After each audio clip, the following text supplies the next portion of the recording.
여러분 안녕하십니까? MCN TV 건강 인사드립니다. 오늘 우리가 알아볼 건강 상식은요, 뇌종양입니다. 이 뇌종양에 걸리면 많은 사람들이 대부분 사망하는 걸로 알고 계실 거예요. 하지만 요즘은 의학 기술이 많이 향상되다 보니까 가벼운 수술로도 치료가 가능하다고 합니다. 오늘 뇌종양에 대해 도움 말씀 주실 홍성은 의원, 신경외과 김정태 과장님 모셨습니다. 과장님 안녕하세요. 네, 안녕하십니까? 네. 뇌종양이라고 하면 정말 일단 불치병이라는 생각부터 들잖아요. 네. 정말 뭐 슬픈 멜로 영화를 보더라도 뭐 남녀 주인공 중에 한 명이 시한부 인생이다 하면은 그 뇌종양이 걸리는 그런 경우가 많은데, 뇌종양이란 질병은 어떤 질병입니까? 뇌종양은 두개강 내, 그러니까 머리죠. 두개강 내에 있는 뇌실질이라든지 그 뇌실질을 싸고 있는 막, 그리고 혈관 등에서 발생하는 신생물을 뜻합니다. 네. 신경외과적으로는 좀 더 광범위하게 그 두개강 내가 아니고 두개골이라든지 두피라든지 이런 부분에 발생된 것까지 같이 포함하게 됩니다. 그렇군요. 뇌종양 환자들을 보면 나이 어린 환자들도 참 많이 찾아볼 수 있는데요. 뇌종양은 선천적인 경우와 후천적인 경우 어느 경우가 더 많이 있습니까? 예, 그 나이 어린 소아라든지 영아에서 발생되는 뇌종양들이 있는데, 대부분은 태어나서 병이 발생하게 되는 후천적인 것들이 많고, 태어나면서부터 가지고 있는 종양은 극히 드문 거로 되어 있습니다. 그러면은 이 뇌종양을 유발하는 원인에는 어떤 것들이 있습니까?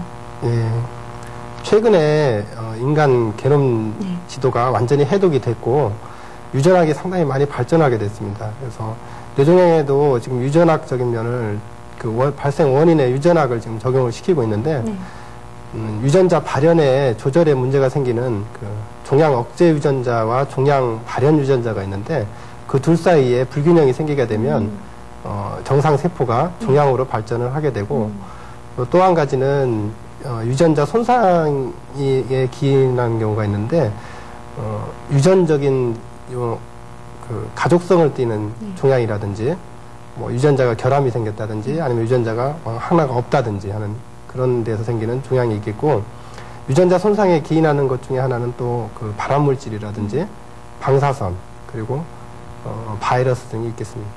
그러니까 외부 환경 요인도 커다란 원인 중에 하나인 것 같은데요. 이 두통이 심한 사람들은 혹시 나도 정말 뇌종양이 아닐까 하고 의심하는 사람들이 많아요. 무서워서 병원도 못 가고 그런 분들을 많이 볼 수 있는데, 두통이 있으면 다 뇌종양인가요? 예, 많은 사람들이 병원에 찾아와서 두통을 호소하면서 혹시 뇌종양이 아닌가 해서 CT라든지 MRI 검사를 불필요한 CT라든지 MRI 검사를 자꾸 요구하게 되는데, 두통이 있다고 해서 모두 뇌종양은 아니고요. 두통은 감기 다음으로 흔한 증상입니다. 일반 사람들이 모두 다 두통 경험을 하게 되는데, 그 부분에 있어서 뇌종양의 두통은 약간 특이한 면이 있습니다. 몇 가지가 있는데, 특히 밤에 깨어날 정도의 통증이 심하다든지, 그리고 아침에 깨어났는데 두통이 심하고 오후에 들어가면서부터 두통이 좀 감소하는 양상을 보이게 됩니다. 그리고 다른 국소신경학적인 증상, 특히 뭐 감각 이상이라든지 한쪽 팔다리에 마비 증상이라든지 언어장애, 그다음에 뇌신경 마비 등이라든지 경련, 이런 것과 동반되는 두통은 의심을 해봐야 되고, 최근에 발생된 두통이면서 기존에 있던 두통하고 양상이 다르면 또 한번 의심을 해봐야 됩니다. 그러니까 모든 두통이 다 뇌종양 환자는 아니군요. 예. 그러면 어떤 증상이 나타나면 뇌종양을 의심해 봐야 할까요? 이 두통 말고도 뇌종양의 일반 증상에 대해서 설명해 주시죠.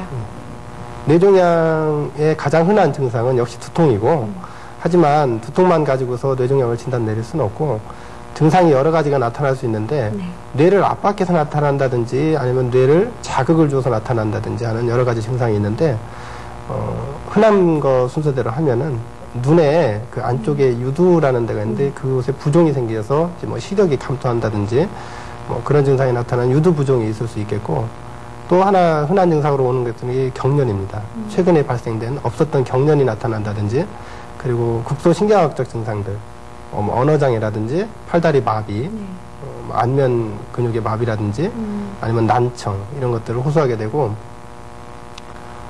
아주 심한 경우에는 갑작스러운 의식 변화라든지 아주 더 심한 경우에는 뇌가 두개강 바깥으로 탈출되는 뇌 허니아 이런 증상 등이 있겠습니다.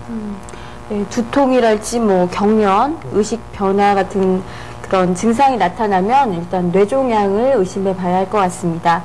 이 뇌종양에도 악성과 양성이 있을 것 같아요. 어떻습니까? 예.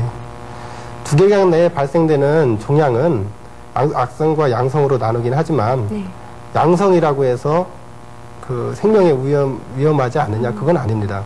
양성 자체도 두개강 내에 그 딱딱한 뼈 안에 갇혀 있는 뇌 조직을 압박해서 점점 자라면 그 뇌가 자꾸 그 손상을 입게 되고 결국은 사망에 이르기까지도 하는데요. 우리가 소위 의학적으로 양성, 악성을 나누는 기준은 그 뇌 조직이라든지 주변 조직을 파괴시키느냐 안 시키느냐에 따라서 양성, 악성으로 나누게 되고 양성과 악성으로 나누는 차이는 그 예후에 환자의 예후에도 차이가 있을 수 있고 재발률이라든지 수술적인 방법 그리고 수술적인 접근 용이도라든지 이런 것들 때문에 나누게 됩니다. 결론적으로는 양성과 악성은 있습니다. 그렇군요. 다른 암에서 전이가 될 수도 있다고 들었어요. 뇌종양은. 그러면 뇌종양도 일반 암처럼 그 다른 몸으로 전이가 될 수 있나요? 예, 다른 장기에 생긴 종양들은 이제 말기에 가면은 다른 쪽으로 이사를 가는 전이를 하게 되는데 뇌종양은 특이하게 이 갇혀 있는 공간에 있기 때문에 그리고 다른 장기하고 이 혈액이라든지 이런 걸 통해서 가지 않습니까? 근데 뇌는 그 보호 장치가 있습니다. 뇌 자체에 보호 장치가 있어서 다른 곳으로 전이가 되는 경우에는 악성 수막종이라든지 이런 아주 드문 경우에만 있을 수 있고 대부분의 그 뇌종양은 전이라든지 이런 것들을 통해서 생명을 잃게 되는 게 아니고 주변 뇌 조직의 파괴라든지 압박 때문에 생명을 잃게 됩니다. 뇌종양의 진단 방법에는 어떤 것들이 있습니까? 예, 환자가 이제 그 병원에 오게 되면 먼저 신경학적인 검사를 하게 되고 신경학적인 검사에서 이상 소견이 있어서 뭐 병소가 의심이 된다 싶으면 물론 단순 엑스선 사진부터 촬영을 하지만 엑스선 사진에서는 정보가 많이 얻을 수 없습니다.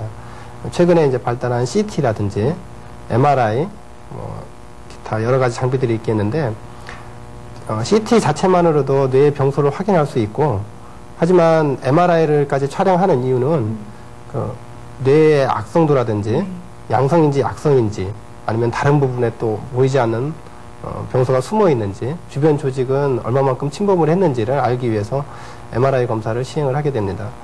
사진을 보시게 되면 이게 뇌 종양의 MRI 사진입니다. MRI 사진이고 이 부분이 종양인 건가요? 네, 이 부분에 지금 동전 같이 이렇게 반지 같이 생긴 부분이 뇌 종양인데 이 특수한 여러 가지 이제 그 혈관에 물감, 그러니까 염색이 되는 물감 같은 거를 넣어서 이렇게 병소를 확인하게 됩니다. 최근 이 촬영한 게 지금 CT MRI 사진이고요. MRI는 이제 여러 가지 각도로 해서 가능하게 되고 CT하고 MRI의 그 큰 차이 중에 하나는 CT는 이제 이것도 둘 다 MRI이긴 하지만 이런 식으로 그 한 평면만 볼 수 있고 MRI는 이렇게 횡단면, 종단면도 같이 볼 수가 있습니다. 이거는 CT는 이렇게 전후로 앞뒤로 이렇게 되어 있고 이거는 밑에 위로 이런 식으로 되어 있습니다. 이 부분이 지금 종양이 자라고 있는 소견입니다. 그리고 최근에 발전된 진단 방법 중에 하나가 이런 이제 MRI, 그다음에 이 CT에서는 사실은 이런 병소는 확인하기 어렵습니다. 요 바로 이렇게 딸려 있는 병소들은 MRI로서 가능을 하고 CT는 요 정도는 발견을 할 수가 있습니다. 만약에 CT만 찍고 수술하게 되면 요거를 제거를 하고 요거를 제거하지 않게 되겠죠. CT로도 판독이 가능하지만 보다 정밀한 판독을 위해서는 MRI가 요구되는 거죠. 그리고 최근에 발달된 그 진단 장비 중에 하나가 뇌 조직 검사를 수술 전에 할 수 있는데 확진을 하고 들어가기 때문에 준비를 할 수 있고 그만큼 환자의 예후를 좌우를 할 수가 있습니다. 이게 지금 그 CT를 찍어서 좌표를 구합니다. 좌표를. 이 부분에 지금 병소가 있는데 좌표를 구해서 이 좌표의 X, Y, Z축의 값을 구합니다. 그렇게 컴퓨터로 수치적으로 계산을 해서 이 사진은 예, 이 부분에 이제 요게 X, Y, Z축입니다. 예. 축을 좌표를 다 정한 상태에서 이 바깥에서 이제 구멍을 두개골에 구멍을 조그만하게 내고 이 침을 그대로 진입을 시키면 아까 그 병소에까지 정확하게 도달하게 됩니다. 그래서 이 들어가는 루트는 그 신경학적인 손상을 일으키지 않는 부분으로 최대한 안전한 부분으로 들어가서 조직 검사를 하고 나오게 됩니다. 이 원리를 이용해서 이제 뇌 조직 검사까지 가능하기 때문에 필요 없는 수술을 하지 않을 수도 있고 수술을 할 때 확진을 하고 들어가기 때문에 준비를 또 하고 들어갈 수 있어서 예후가 그만큼 차이가 나게 됩니다. 그렇군요. 뇌종양의 진단 방법에 대해서 알아봤는데요. 그럼 이제 치료 방법에 대해서 알아봐야겠어요. 뇌종양은 보통 수술적 치료가 요구될 것 같은데 뇌종양의 치료 방법 어떤 것들이 있습니까? 물론 종양이 있다고 해서 다 수술하는 건 아니지만 아직까지는 그래도 종양의 수술적인 치료가 원칙입니다. 뇌종양은 양성이건 악성이건 수술적인 치료가 원칙이고 물론 그 뇌하수체 종양 같이 호르몬을 분비하는 종양들은 호르몬 요법이라든지 아니면은 그 세포 자체를 조절을 할 수 있는 약물들이 있습니다. 그리고 악성인 경우에는 같이 항암 치료도 같이 하게 되고 방사선 치료를 같이 동반을 하게 되는데 최근에 그 수술적인 요법들이 많이 발전을 하고 해서 옛날에는 수술하지 못했던 부분도 많은 수술적인 치료를 하게 됩니다. 그리고 최근에 발달된 거는 그 아까 말씀드렸듯이 이런 두부 정의 수술 장치인데 이게 그 진단에뿐만이 아니라 이 원리를 이용해 가지고 방사선 수술이라든지 이런 것들도 발전을 하게 됩니다. 과장님, 뇌종양도 암의 한 종류로 볼 수 있잖아요. 보통 다른 암 같은 경우에는 다시 재발할 가능성이 많이 있는데 뇌종양은 어떻습니까? 예, 물론 뇌종양이 재발을 안 하면은 좋겠지만 어쩔 수 없이 재발하는 경우들이 있는데 가장 재발률을 좌우하게 되는 거는 종양의 악성도입니다.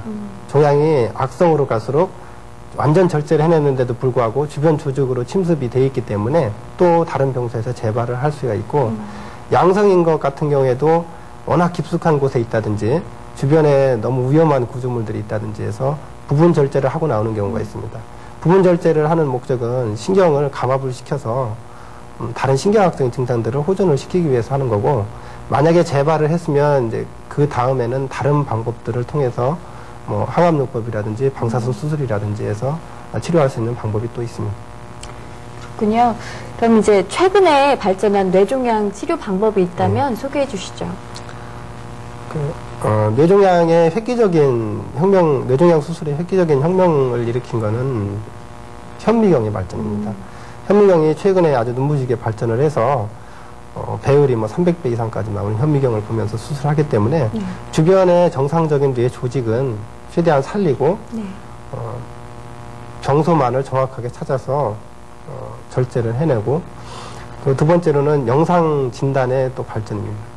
MRI라든지 핵의학적인 검사 등을 통해서 수술 전에 이 종양의 성질을 알아낼 수 있고 환자의 예후를 알 수가 있고 수술적인 방법을 결정을 할 수가 있기 때문에 최근에 많이 발전을 하게 됐습니다. 영상 장비들이. 그리고 또 한 가지가 아까 말씀드렸듯이 이 뇌의 좌표 값을 구해서 그 병소 부분에 도달을 할 수 있다고 그랬는데 다른 방법으로 이제 이 원리를 이용해서 방사선 수술을 할 수가 있습니다. 방사선 수술이라고 그러는 거는 기존의 뇌 종양의 방사선 치료는 머리를 전체적으로 방사선 조사를 했기 때문에 매일 가서 한 달이나 2달 정도에 매일 가서 병원에 와서 방사선 치료를 받게 되는데 그러다 보면은 뇌 종양뿐만이 아니라 주변의 뇌 조직들도 다 같이 손상을 받게 됩니다. 물론 뇌 종양 자체가 유전자적으로 좀 불안정하기 때문에 방사선 치료를 하면 다른 조직보다 더 빨리 죽긴 하지만 다른 병소들 주변의 뇌를 손상시켜서 아주 돌이킬 수 없는 신경학적인 손상을 유발하게 되는데 최근에 발전된 방사선 수술은 이제 대학병원이라든지 이런 데서 감마나이프라든지 라이낙스 수술이라든지 하는 수술 방법이 있는데 직접적으로는 칼을 대는 게 아니지만 왜 나이프란 얘기가 들었냐면은 한 번 일회요법으로 인해서 방사선 치료로 종양이 완전히 소실돼 버리는, 종양을 완전 파괴시킬 수 있는 방법이 있는데 좌표값을 구해서 이 안쪽에 뇌 두개골 내에 종양이 있다 치면 전체 360도에서 한 부분을 향해서 쏘는 겁니다.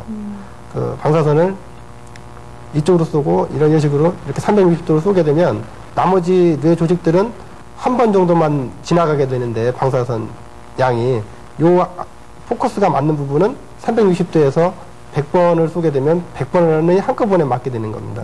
그러면 나머지 주변의 조직들은 방사선에, 유해한 방사선에 노출되는 율이 100분의 1밖에 안 되고 그 종양은 100배의 방사선을 조사를 받게 되기 때문에 웬만한 종양들은 대부분이 다 크기가 줄어들든지 아니면 소멸되든지 할 수 있습니다.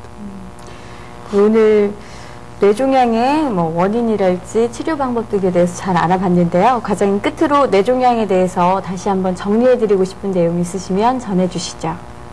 예, 많은 환자들이 이제 두통을 가지고 있는데 사람들이 이제 뇌종양 자체가 병이 거의 암 수준이라고 인식을 하고 있기 때문에 두통이 있으면 다 불필요 없는 CT라든지 MRI를 다 촬영을 하기를 원하고 병원에 오게 됩니다.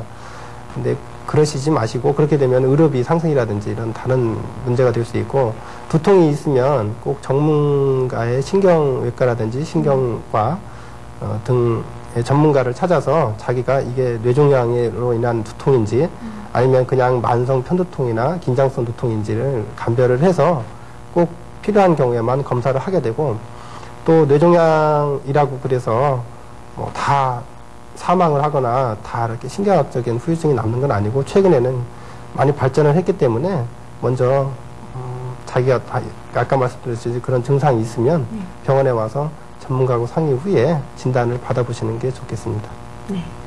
네, 오늘 도움 말씀 주신 홍성의료원 신경외과 김정태 과장님 정말 수고 많으셨습니다. 감사합니다. 감사합니다. 네, 오늘 MCN TV 건강에서는 뇌종양에 대해 알아봤습니다. 오늘 알아본 뇌종양의 원인과 치료 방법 잘 참고하시고요. 한 주 동안 즐겁고 건강하게 생활하시기 바랍니다. 저희는 다음 시간에 다시 찾아뵙겠습니다. 감사합니다.